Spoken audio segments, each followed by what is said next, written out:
누구세요? 어머, 안녕하세요.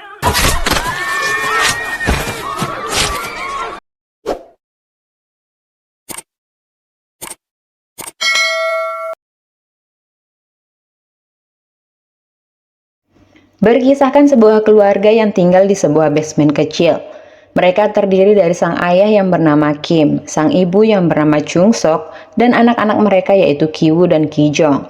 Mereka yang hidup serba kekurangan karena tak memiliki pekerjaan tetap, di mana mereka lalu mengerjakan apapun seperti melipat kertas pizza untuk mendapatkan uang. 정말 돈 10% 떼고 주겠다는 거예요, 지금? Teman Ki-woo yang bernama Min Hyuk lalu datang mengunjungi keluarga mereka dan memberikan sebuah batu langka pemberian kakek Min Hyuk untuk keluarga Ki-woo yang dipercaya bisa membawakan rejeki. Tapi ternyata tujuan utama Min Hyuk menemui Ki-woo adalah menawarkan sebuah pekerjaan padanya, yaitu menggantikannya sebagai guru les bahasa Inggris siswa SMA yang bernama Park Dae-hee. Dikarenakan ternyata Min Hyuk ini akan pergi kuliah ke luar negeri. Alasan Min Hyuk memilih Ki-woo bukan hanya karena ia adalah temannya, tetapi karena ia merasa juga Ki-woo ini memang pintar di bidang bahasa Inggris. Ki-woo pun nantinya akan berpura-pura menjadi seorang mahasiswa. 너도 하는 거다. 응, 그럼 뭐. Dengan bantuan sang adik yaitu Ki-jong yang mahir menggunakan Photoshop, ia lalu berhasil mendapatkan surat keterangan sebagai mahasiswa kampus yang terkenal. Kemudian keesokan harinya, Ki-woo lalu pergi untuk melakukan wawancara. Ia disambut oleh asisten rumah tangga bernama Moon Gwang. Ki-woo lalu melakukan interview bersama nyonya di rumah itu yang bernama Yeon-kyu, di mana ia memperkenalkan dirinya dengan nama Kevin. Dan setelah melakukan sedikit perbincangan, Ki-woo lalu diantar ke kamar Dae-hee untuk langsung mengajar. Di sana, nyonya Yeon-kyu mengawasinya langsung. Setelah Yeon-kyu merasa bahwa Kevin cocok untuk mengajar Dae-hee, ia pun langsung lolos menjadi guru lesnya. Usai mengajar, Ki-woo langsung mendapat bayarannya. 승률 봐서 약간 올렸어요. 감사합니다. Dan di ruang tamu, adik Dae-hee yang bernama Da-song sedikit menarik perhatian karena tingkahnya yang memang hiperaktif. Sehingga Yeon-kyu ini lalu menceritakan sedikit tentang Da-song. Walaupun ia hiperaktif dan sedikit nakal, akan tetapi ia memiliki bakat dalam menggambar dan melukis. Namun sayangnya, Da-song ini sering banget ganti guru seni karena tingkah Da-song yang tak terkontrol. Melihat ada kesempatan di sana, Ki-woo lalu mencoba untuk merekomendasikan seseorang mahasiswa seni dari universitas terkenal untuk mengajar Da-song. Yang dimana ternyata Ki-jong berpura-pura menjadi Jessica, yaitu seorang mahasiswa seni. Di sanalah mereka berpura-pura hanya sebagai kenalan saja. Di tangga terlihat Dae-hee sedang mengintip mereka mengobrol. Saat Ki-woo naik, Dae-hee lalu memperlihatkan kecemburuannya pada Jessica alias Ki-jong. Yang ternyata Dae-hee ini menyukai Ki-woo. Sampai pada akhirnya mereka sama-sama menunjukkan rasa suka satu sama lain dan memiliki hubungan yang spesial. Saat Ki-jong mulai mengajar Da-song, tak disangka-sangka Ki-jong berhasil membuat Da-song menjadi anak yang penurut. Ki-jong terlihat begitu profesional dan begitu meyakinkan, apalagi ditambah penjelasannya mengenai kondisi psikologis Da-song saat ini. Hal itu pun membuat Yeon-kyu sangat yakin pada Ki-jong sebagai guru les Da-song yang baru.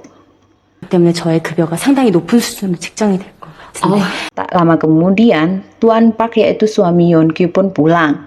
Yeon-kyu lalu memperkenalkannya pada Tuan Park. Di sana Tuan Park lalu meminta supirnya untuk mengantar Ki-jong pulang karena sudah larut malam. Kemudian di perjalanan Ki-jong dengan liciknya sengaja melepas celana dalamnya dan meninggalkannya di mobil. Hal itu pun ia rencanakan agar Tuan Park mengira bahwa supirnya ini memakai mobilnya untuk melakukan hal yang mesum dan si supir bisa dipecat. Karena kini sudah memiliki pekerjaan, Ki-woo dan Ki-jong lalu mentraktir orang tua mereka. Ki-woo lalu mengungkapkan kekagumannya pada Ki-jong karena berhasil meyakinkan dan membuat Yeon-kyu terharu saat itu. Dan ternyata Ki-jong hanya bermodalkan googling dan mengarang bebas. Tin lalu memperlihatkan Tuan Park yang sedang dalam perjalanan pulang, sesuai dengan rencana Ki-jong, di mana Tuan Park menemukan pakaian dalamnya dan mengira bahwa supirnya ini memakai mobilnya untuk hal-hal yang aneh. Sehingga Tuan Park pun meminta istrinya untuk segera memecat supirnya itu dan mencari penggantinya. Ki Jong yang menguping lalu memulai menjalankan rencananya. Saat ia diantar keluar oleh Yeon Kyo, ia lalu ditanya apakah supirnya ini sempat macam-macam pada Ki Jong atau Jessica. Yeon Kyo lalu menceritakan bahwa ia akan memecat supirnya itu karena suatu dan lain hal, yang dimana itu semua memang sudah direncanakan oleh Ki Jong. Ia lalu merekomendasikan supir pamannya alias ayahnya sendiri untuk bekerja di sana. Karena sudah percaya pada Ki Jong, Yeon Kyo pun akhirnya 잘 아는 setuju. 사람 소개가 아닌다면은 진짜로 못 믿. Sedangkan Ki-woo lalu bertugas melatih sang ayah untuk mempelajari tentang mobil mewah dengan membawanya ke showroom mobil. 안녕하십니까.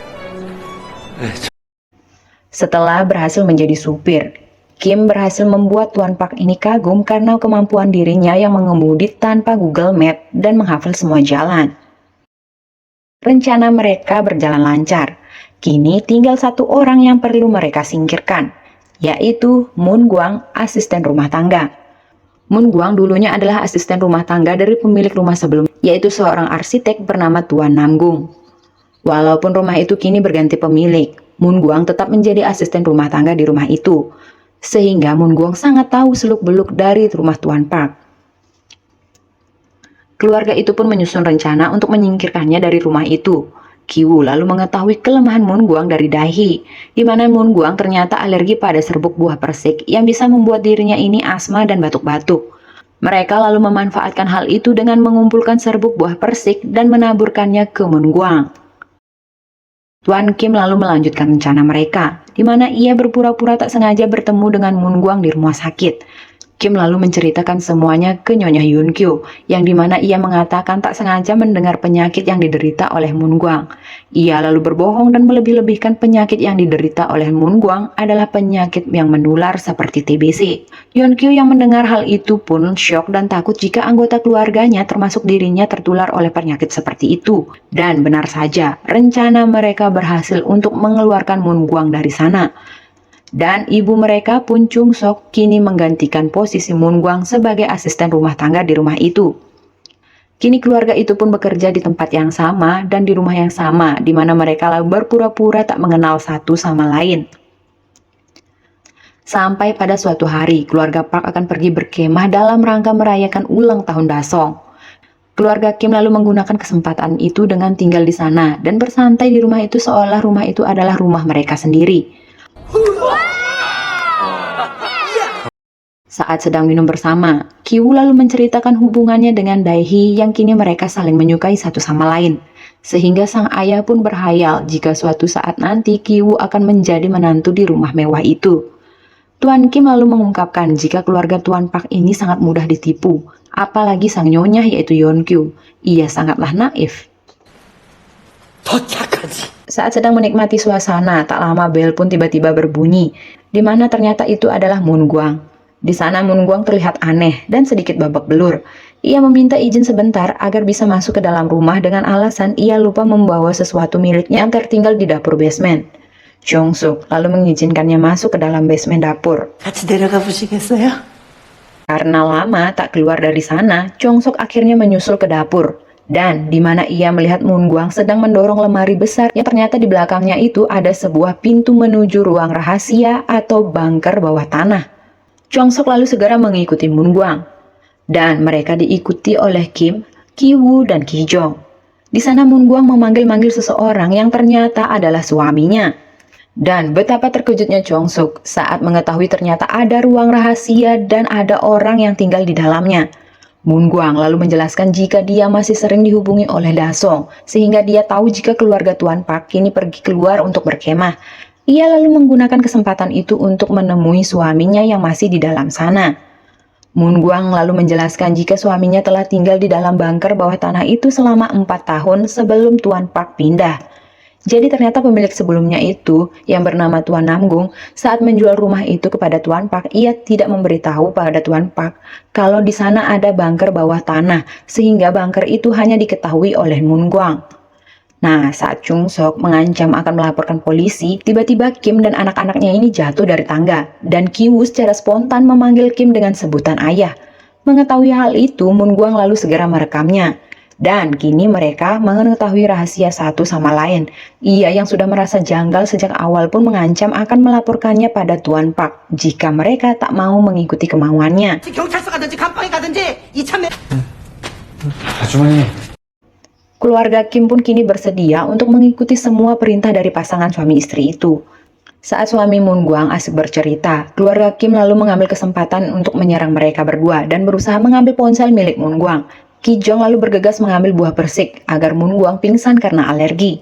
Saat Ki Woo sedang menghapus videonya, tiba-tiba suara telepon rumah berbunyi, yang ternyata Yeon Kyu mengabarkan jika mereka akan segera pulang karena kondisi hujan deras dan mereka membatalkan perkemahan. 바로 물 올리시면 시간 딱 Mereka pun akhirnya kalang kabut dan bergegas membereskan semuanya, di mana Kim membawa Moon Gwang serta suaminya kembali ke bunker rahasia. Ki Jong yang bersembunyi di bawah meja ruang tamu, sedangkan Ki Woo bersembunyi di bawah tempat tidur Dahi saat ia mengembalikan buku harian Dahi. 오셨어요. Moon Gwang yang telah sadar lalu berusaha untuk keluar memanggil nyonya. Namun sebelum ketahuan, Chung Sok langsung menggesit menendang Moon Gwang hingga terjatuh dari tangga. Kim lalu segera membawanya kembali ke dalam sana. Chung Sok lalu menyediakan makanan pada Yeon Kyu dan berlagak sedang tidak terjadi apa-apa. Yeon Kyu lalu bercerita jika dulu Dasong pernah melihat hantu di dapur saat ia sedang mengambil kue ulang tahunnya yang ternyata itu adalah suami Moon Gwang. 애가 완전히 막 Tak lama setelah mereka semua tidur, Kim dan anak-anaknya lalu berusaha untuk keluar. Tapi tak disangka, Dasong tiba-tiba keluar yang akhirnya mereka bersembunyi di bawah meja. Tuan Park dan Yeon Kyu lalu keluar untuk menemani Dasong yang membuat tenda di halaman. Tuan Park dan Yeon Kyu lalu mengawasi Dasong dari dalam rumah. Di sana mereka seperti mencium bau badan Kim yang memang sedang bersembunyi di bawah meja. Mereka lalu mengatakan kalau bau badan Kim begitu menyengat. Hal itu pun membuat Kim ini sedikit tersinggung. 아, 그 오래된 무말랭이 냄새? Saat mereka tengah tertidur, Kim dan anak-anaknya lalu keluar satu persatu dari bawah. Namun, saat giliran Kim akan keluar, Dasong tiba-tiba memanggil yang membuat Tuan Park dan Yeon Kyu akhirnya terbangun. Ketika mereka tidur kembali, Kim dan anak-anaknya pun lalu berhasil keluar lewat garasi rumah itu. Kemudian di tengah perjalanan pulang, terlihat kalau letak rumah Kim dan keluarganya berada di tempat dataran rendah karena melewati kereta bawah tanah dan menuruni banyak tangga. Sehingga sesampainya di rumah, ternyata lingkungan mereka terkena banjir, sehingga mereka pun berusaha untuk menyelamatkan barang-barangnya. Berpindah di bunker rahasia, Moon Gwang kini telah sadar. Akan tetapi ia mengalami benturan keras saat terjatuh dari tangga, sehingga ia pun meninggal di sana karena geger otak. Sedangkan sang suami berusaha keras untuk meminta pertolongan dengan menggunakan kode Morse dari saklar lampu. Keesokan paginya, di penampungan, Ki Jong menerima undangan pesta ulang tahun Dasong yang akan dirayakan di rumah mereka. Dahi lalu meminta sang ibu untuk mengundang Kevin alias Ki Woo ke rumah mereka juga, sehingga kini mereka tengah sibuk mencari pakaian di penampungan untuk ke pesta Dasong. Sedangkan di rumah mewah itu kini Chung Suk sedang sibuk menyiapkan meja sendirian, sedangkan Kim menemani Yeon Kyu untuk berbelanja.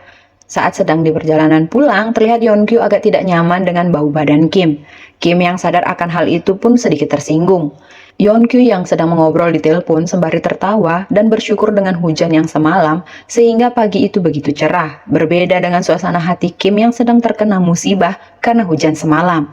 Perbandingan yang sangat berbanding terbalik antara si kaya dan si miskin, bukan? Beralih ke pesta ulang tahun, di mana pesta ulang tahun siap dimulai. Tuan Park meminta Kim untuk ikut memberi surprise pada Dasong dengan memakai kostum Indian, sedangkan Ki Woo berada di atas dengan Daehi. Dan Ki Jong di sana diminta untuk membawa kue ulang tahun untuk Dasong agar ia melupakan traumanya tentang kue ulang tahunnya. Lalu terlihat Ki Woo turun membawa batu. Ia lalu masuk ke bunker rahasia untuk membunuh Moon Gwang dan suaminya agar rahasia keluarganya tak terbongkar. Namun yang terjadi, leher Ki Woo tiba-tiba ditarik menggunakan tali. Ia lalu berusaha keluar dari sana. Ia terus dikejar sampai atas dan akhirnya kepalanya pun kena pukul batu itu.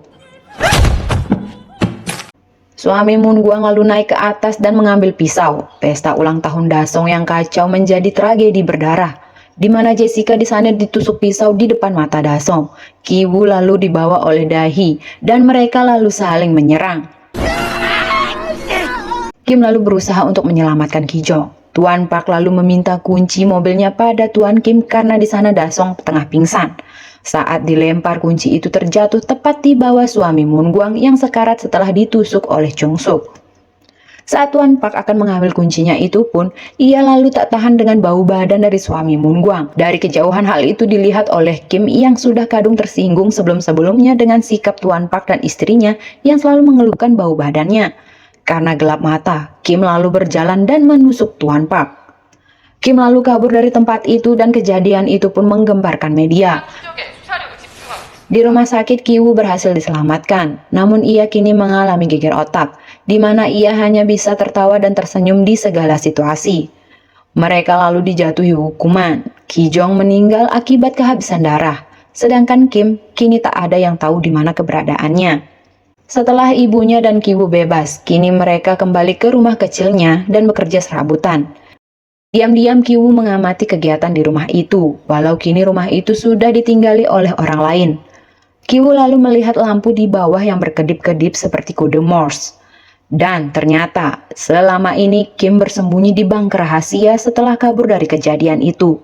Saat rumah itu kosong, Kim berkesempatan keluar untuk mengubur mayat Moon Gwang di halaman belakang.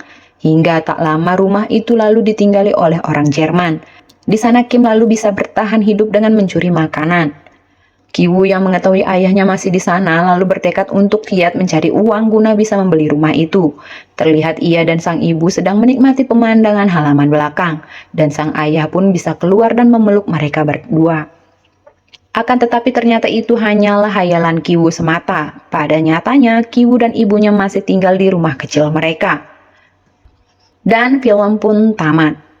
Janganlah seperti parasit, di mana ia sudah menumpang makan pada inangnya, tapi karena sifat rakusnya, ujung-ujungnya malah ingin menguasai, apalagi sampai mengorbankan orang lain agar keinginan mereka terpenuhi.